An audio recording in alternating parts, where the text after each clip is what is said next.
Hello, everybody, and welcome back to another episode. Hello. Amanda, it's been a minute since we've both been here. Yeah. What have you been up to? Let's just do a general update. How have you been feeling overall?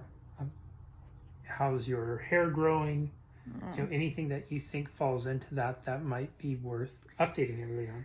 Well, the hair situations, I do feel that it's not coming in, really, since my radiation. A little bit, but I feel like last time it grew back faster, quicker, and more. I mean, now it's just like, I don't know, like really, really splotchy. But at the end of the day, there's some little ones on there's a few, but there's not like it was last time. And if that's the worst of it, I don't care. I mean, it's really funny in Germany where we stay, the hotel that we stay at, it has mirrors all around the elevator, and I can see people's reaction. They're like, they'll look at my hair and there's like half of it's, 1/4 of it's missing, and they're like, they try to like divert their eyes, and I'm just thinking to myself, oh my gosh, like it's okay, you can stare. And then another kind of thing that's happening right now is I am struggling a little bit with heat in the sense of it being a warm day, or also heat, and I feel like I have a little less heat intolerance than I've had ever in my life. That is something that I have to make like concessions for. Like, I'm training for 29029. I really do have to be very mindful of doing it in the morning while it's kind of overcast, but I'm still thankful that I'm able to train at all. What do you mean by the heat intolerance? Because you and I were hiking in the middle of the day when it was super hot a couple months ago. Yeah, I don't know. It just seems to kind of be a thing now. Like, even I was talking to Shelby and Jamie yesterday, and I know there's some days when it's hot in the car and I'll get like, oof, like a really weird feeling in just the heat in the car. And Shelby was like, yeah, when I had heat stroke, it took me a really long time to go back to normal. So I think maybe that exercise and thing that happened paired with what happened in Germany, they're like kind of back-to-back things, even though it was like months apart. And Germany wasn't really hot, but the hyperthermia was hot. Yeah. So that's where I think it's coming from. And your body's just, is going through it. And so I'm just like, hey, yeah. So there's part of me right now, I've gotten to this place with the 29029 training, is I'm so thankful to be alive.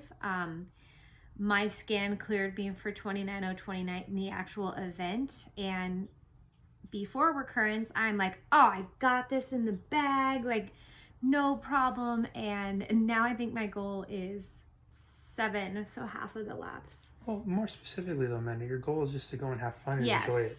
And it's not, so my Everest is just to have the most meaningful time with such an incredible group of people. That's a better goal. Like, we get so caught up into setting these goals based on a numerical value, and then somehow if we don't achieve that number, we just, it's like we missed the whole thing. And the biggest mistake we can make is attaching all the meaning and value on the goal and not having any of it being in the journey. Yeah, it's gonna 29029. I am here for the journey of it all. Well, and you had said to me the other day, you had said, I'm realizing now, or the way I'm just going to choose to approach this is, instead of training for an event, I'm going to start really training for life. Mm-hmm. So you're really looking at this as, you just want to go and enjoy yourself, and movement will be a part of that. Yes. That's awesome. The other question I want to ask you is, when you had your MRI, usually what happens with those is you're relieved, you're grateful, and then you're kind of very quickly on to the next thing. And this one was different because when the doctor told you, you started crying, and you told her, no, these are really tears of gratitude. And then those tears continued into the car. When you posted your video, I know a couple people had said when they saw you crying at first, they were like, "Oh my God!" But it was like the first time I've witnessed you really feeling like a depth of gratitude for it, maybe in a deeper way than you have before. And it's not to say you haven't been grateful. It's just to say that there's a different level of it, I think, this time. If you wanted to just maybe elaborate on that, what was going on for you? So, one, there's a little bit of a context behind what happened before my MRI. So when she told me the news, I will say she has an absolute poker face, because she has the same face when she tells me recurrence as well as like a great scan. So I now get a little, I mean, there's nothing that she's going to say or do that's going to like trigger me like, oh, this is good. Yeah, before we were going in there thinking when she's talking to us about fun and happy stuff, that means everything's going to be okay. That's not the case. That is not the case. So there are no clues. And that's probably part of her job, right? And so I was so relieved. I think in London, I found out what the statistic is for a recurrence, being quote unquote, your timeline is now 6 months. I think just the weight of it all, just the reality of it is, was so much stronger. But I do think what happened was there was an individual in my hometown that had GBM, and I visited her while she was at a hospital in hospice, and I got to spend time with her and her family, and it made it like so real, and like this, there's no changing it sometimes. And so I think it was that situation paired with the reality of like having GBM and knowing that every 8 months, every 8 weeks for the rest of my life is going to come down to a scan. Do you feel that gratitude almost, that perspective of seeing your friend before and it making it more real for you, do you feel like that gratitude is something that or that deeper level of gratitude is something that has remained since the MRI last week? Yeah. And I think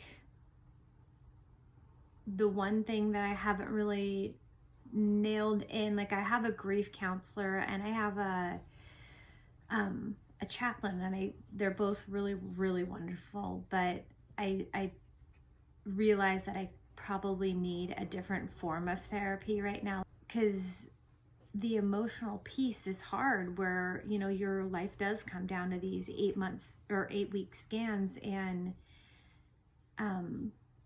I just really want to be intentional with like the time that I have left on kind of repairing some emotional things I don't think I've ever dealt with. And I mean, especially after recurrence, it's like, yes, now you have to do it.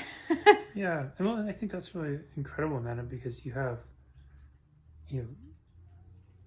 like childhood trauma, emotional stuff, burdens that you've carried for a long time that you've mentioned here and there, but you've never really dealt with, as do most of us have those kinds of things, right? And most of us never deal with it. We just learn to live with it, and we just kind of carry on with life because that's what it is. And you're now no longer willing to just carry it as you always have. It's like you've adapted to carrying this 100-pound weight with you, and you're finally ready to set it down. Mm-hmm. Yeah. And yes. That's awesome. I think it's a really intentional way of living. I think it's a beautiful way to honor the friends you've lost to GBM, in that in many ways their passing has been the inspiration for you to just kind of go deeper within. Yeah. A little bit. I mean, I don't know if it's like an inspiration, more like oh my God, life is so short. Well, yeah, sometimes inspiration. Not inspired at all by anyone passing. I think inspiration can be urgency. Like, yes, urgency. I need to get my shit in gear. That know, is why. And so I think sometimes inspiration and urgency can go hand in hand with one another. We might need a little inspiration to get the urgency. That is all for this one. Amanda will be doing chemo this week. Then after we finish her 4th cycle, we're going to jump on a plane to Germany. She will be in the clinic on Monday, June 15th, to start her next 5-day cycle of treatment in Germany. And then back to the USA the following week afterwards. And the cycle will continue, and hopefully for a very long time, because you'll stay nice and healthy. Yes. We could not do any of this without you. Your love and support means the world to us. Your generous contributions are what is helping Amanda go overseas and pursue treatment. So thank you so much for being in our corner. Thank you for following on the journey with us. We love and appreciate you tremendously, and we'll see you next time. Take good care.